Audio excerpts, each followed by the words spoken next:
War, persecution and poverty have driven millions of people from their homes, with many making perilous journeys in search of greener pastures.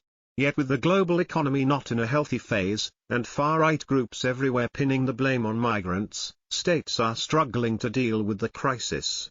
The issue of irregular migration was on top of the agenda as European leaders met in Spain on Thursday.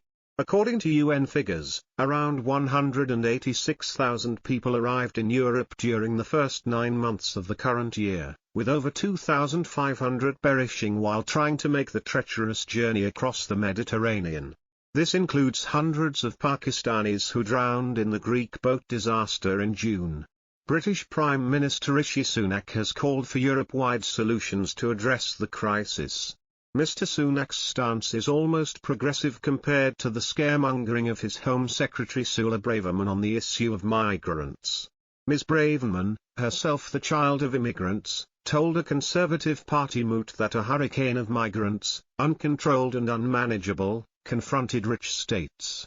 Such characterizations seem to echo the language used by far-right white nationalist groups.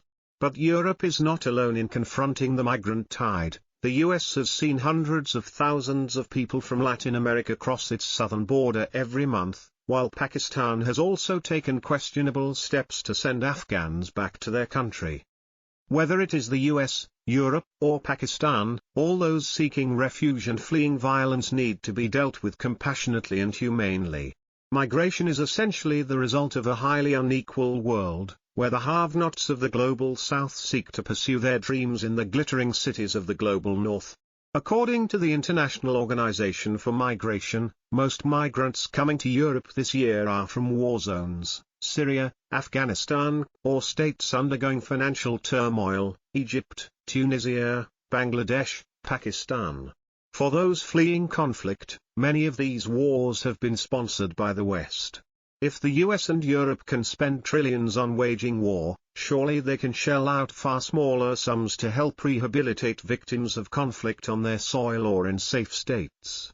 As for those fleeing fragile economies, including ours, the truth is that more equal societies need to be built so that people don't have to risk their lives in search of a future overseas. Published in Dawn, October 6, 2023.